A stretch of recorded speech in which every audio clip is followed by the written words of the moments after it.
నీరు 24 hours ఉంటుంది. వీటితో పాటు మజ్జిగ కూడా ప్రారంభించాము. ప్రతిరోజు 10:30కు మజ్జిగ స్టార్ట్ చేసి దాదాపు 600 మంది నుంచి 700 మందికి మజ్జిగ పంపిస్తున్నాము. ఈ కార్యక్రమం ఎండాకాలం అయిపోయిన వరకు కార్యక్రమం కొనసాగుతుంది.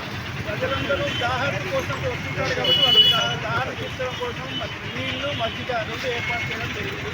మానవతా సేవ సంస్థ చేస్తున్న సర్వీసులో ఇది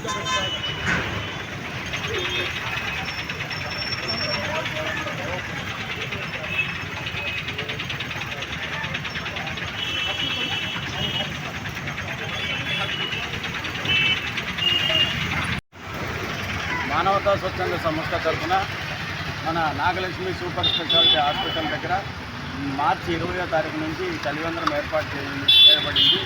ఆ రోజు నుంచి దాతల సహకారంతో ఒక 600 మందికి మజ్జిగ కూడా ఇవ్వడం జరుగుతుంది 10:30 నుంచి 12 గంటల వరకు. అదేవిధంగా మంచి చల్లటి మంచినీళ్ళు కూడా సాయంకాలం వరకు మన మానవతా తరఫున ఇవ్వడం జరుగుతుంది. ఇది ఒక మానవతాది ఒక సర్వీస్ యాక్టివిటీ కింద ఇది ఒక భాగం.